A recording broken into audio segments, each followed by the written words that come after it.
Goose బంప్సే. సినిమాలో ప్రతి ఒక్క సన్నివేశము అందంగా చిత్రీకరించారు, చూడడానికి అంత అద్భుతంగా ఉంది. హాయ్ అండి, నేను మీ రమేష్. ఈరోజు నేను మహా అవతార్ నరసింహ మూవీ చూడడానికి మాయాజాల్ హాల్గా ఉన్నానండి. ఈ యొక్క హాలు ఈసీఆర్ పక్కన ఉంది చెన్నైలో. ఇక్కడికి అంటే చెన్నైలో ఎక్కడ కూడా ఈ యొక్క మూవీని అయితే ప్రదర్శించలేదండి, ఇది ఒక్క హాల్లోనే వేశారు. సో తర్వాతనే వేస్తారేమో మనకు తెలియదు.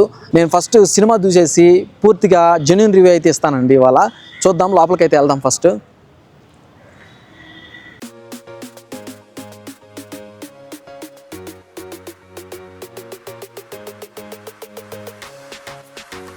మహా అవతార్ నరసింహ మూవీ అయితే ఇప్పుడు చూసొచ్చానండి. దానికి సంబంధించి రివ్యూ ఇవ్వడానికి నేను ఇప్పుడు వచ్చాను. సినిమా గురించి ఎలా ఉంది, విజువల్ ఎఫెక్ట్ ఎలా ఉంది, తర్వాత యానిమేషన్ ఎలా ఉంది, దీని అంతా గురించి ఈ యొక్క వీడియోలో పూర్తిగా మాట్లాడుకుందామండి. మనం అయితే ఇప్పుడు వీడియోలోకి వెళ్ళిపోదాం. ఈ మూవీ గురించి మాట్లాడుకున్నట్లయితే మూవీ మొత్తం యానిమేటెడ్ అండి. దానికి విఎఫ్ఎక్స్ యాడ్ చేశారు కాబట్టి మనకు చూడడానికి చాలా అందంగా ఉంది. మూవీ మైథాలజీ డివోషన్ మూవీ కాబట్టి చాలా అంటే చాలా బాగా ఆదరించారండి. ఈ యానిమేటెడ్ మూవీ గురించి మాట్లాడుకున్నట్లయితే మన సైడ్ ఈ యానిమేషన్ మూవీ పెద్ద ఆదరణ ఉండదండి, చూసే వాళ్ళు కూడా చాలా తక్కువ మంది చూస్తారు. కానీ ఈ యొక్క మూవీకి ఇది ఒక డివోషనల్ మైథాలజీ మూవీ కాబట్టి, పౌరాణికానికి సంబంధించినటువంటి మూవీ కాబట్టి ఆదరణ ఉంది. ఈ మూవీ 25th జూలైలో రిలీజ్ అయిందండి. రిలీజ్ అయిన కాడి నుంచి ఒక 1 to 3 days మాత్రం ఈ డల్గానే ఉంది మూవీ. తర్వాత ఇది మన సోషల్ మీడియాలో వచ్చేసి అందరూ బాగుందని చెప్పడం, దానివల్ల థియేటర్స్ కూడా పెరిగి కొంచెం టాక్ బాగుంది కాబట్టి చూసేవాళ్ళు కూడా వచ్చారండి ఎక్కువ మంది హాల్స్కి. ఈ మూవీ టోటల్గా యానిమేటెడ్ మూవీ అయినా, అంటే నేను నార్మల్గా మూవీ లవర్నేనండి. నేను మామూలుగా ఈ యానిమేటెడ్ మూవీస్ అట్లాంటివి నేనైతే ఎంకరేజ్ చేయను, ఎందుకంటే చూడడానికి ఏదో బొమ్మల కథలాగా ఉంటుంది, అది చిన్నపిల్లలకైతే బాగుంటుందనే ఒక నానుడి కూడా ఉంది. సో అందువల్ల నేనైతే ఈ యొక్క మూవీని అయితే ఎంకరేజ్ చేసేవాడిని కాదు, యానిమేటెడ్ మూవీస్ని. బట్ ఈ యొక్క మూవీ ఏదైతే ఉందో మన నరసింహస్వామిది కాబట్టి డెఫినెట్గా చూడాలని ఒక ఆతురతతో నేనైతే చాలా అంటే చాలా ఎగ్జైటింగ్గా వెళ్ళాను ఈ మూవీకి. నా ఎగ్జైట్మెంట్ ఎక్కడ కూడా నేనైతే బ్రేక్ కాలేదండి, అంత ఎగ్జైటింగ్గా ఉంది. చూసేటప్పుడు కూడా అసలు లోపలైతే అసలు ఆ యానిమేషన్ కానివ్వండి, విజువల్ ఎఫెక్ట్ అయితే మనకి గూస్ బంప్స్ వచ్చేస్తాయి. సో అంత బాగుంది మూవీ అయితే. అందరూ కూడా ఈ మూవీని ఖచ్చితంగా చూడాలి.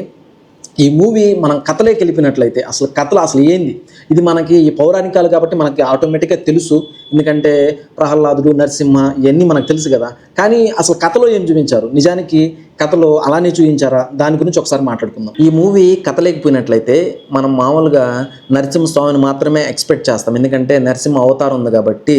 దాంట్లో ఇంకొక క్యారెక్టర్ కూడా చూపించారండి. నరసింహస్వామి అవతారానికి ముందున్నటువంటి వరహాస్వామి అవతారం కూడా చూపించారు. ఎందుకంటే ఈ మూవీ కథలో ఇద్దరు రాక్షసులు ఉంటారండి. మొదటివాడు హిరణ్యకశిపుడు, వాళ్ళ తమ్ముడు వచ్చేసి హిరణ్యాక్షుడు.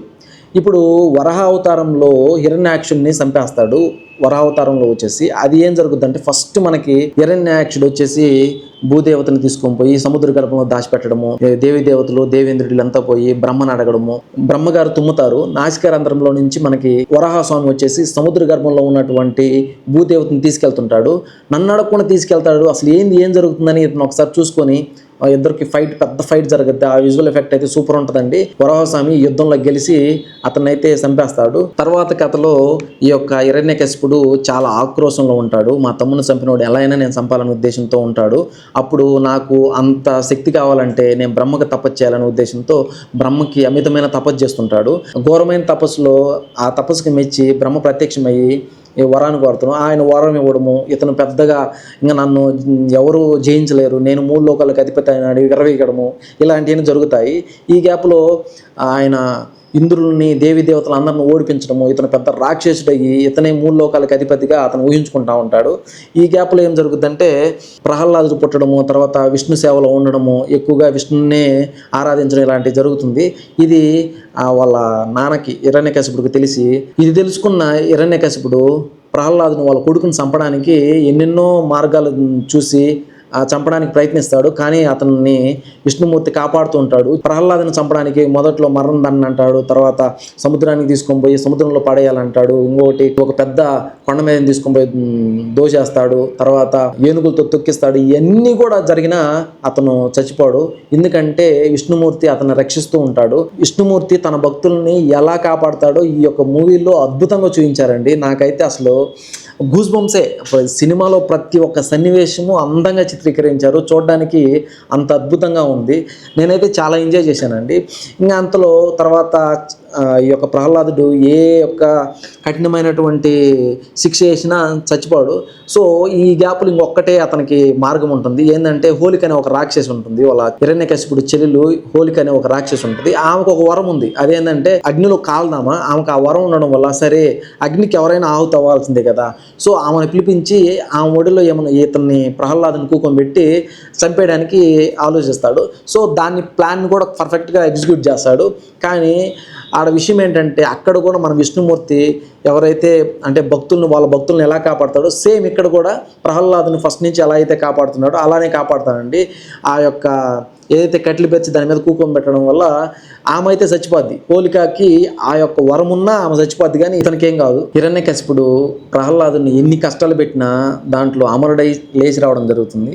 సో ఇదంతా చూసిన తర్వాత ఇలా కాదనే ఉద్దేశంతో మీ స్వామి ఇంకెక్కడున్నాడు అని అడగడం, తర్వాత మా స్వామి సర్వాంతర్యామి ఎక్కడైనా ఉంటాడంటే, అంటే ఈ స్తంభంలో ఉంటాడంటే ఖచ్చితంగా ఉంటాడని చెప్పడము, ఆయన స్తంభాన్ని కొట్టడము, స్వామివారి ఎంట్రీ జరగద్ది. ఎంట్రీ చాలా బాగుంటుంది. తర్వాత ఆ ఇద్దరి యొక్క యుద్ధం అద్భుతంగా జరగద్దండి, చాలా పెద్ద యుద్ధము. ఈ యుద్ధం అనేది చూడడానికి 2 కళ్ళు చాలు, అంత ఎఫెక్టివ్గా ఉంటుంది. దానికి నిజం చెప్పాలంటే ఈ యొక్క విఎఫ్ఎక్స్ ఏదైతే ఉందో అసలు భలే సమకూర్చారు, చాలా బాగా అనిపించిందండి. నిజం చెప్పాలంటే అంత బాగా అనిపించింది ఆ యొక్క మూవీలో. ఈ యొక్క లాస్ట్ ఏదైతే పార్ట్ ఉందో అసలు గూస్ బంప్స్. నిజం చెప్పాలంటే లోపల ఉన్నటువంటి ప్రతి ఒక్కరు కూడా కేకలు అంత అరుస్తున్నారు. సో అందరికి కూడా అంత ఎమోషనల్ అయిపోయారండి.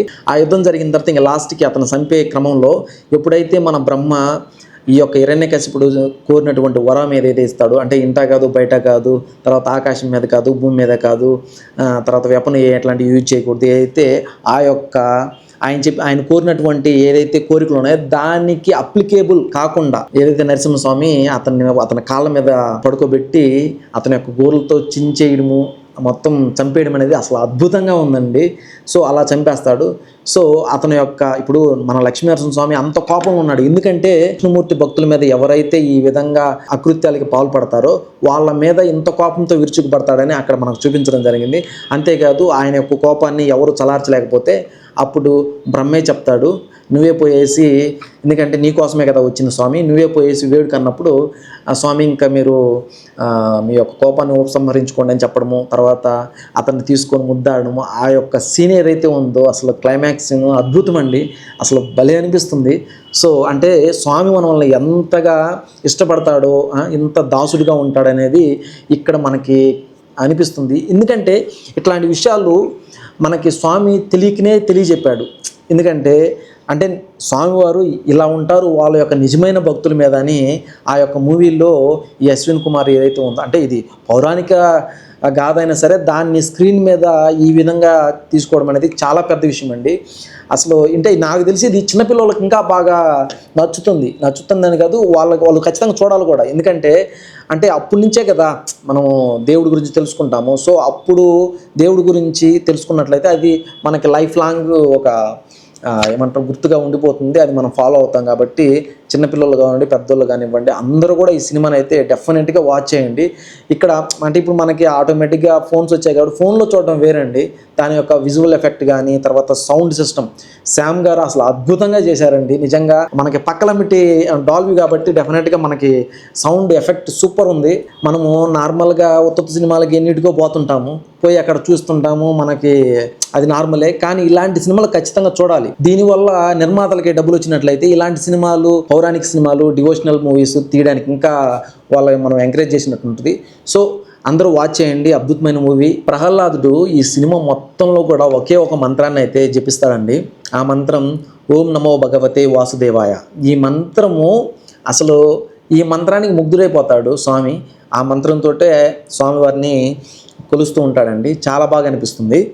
ఈ వీడియో మీకు నచ్చినట్లయితే please like, share and subscribe.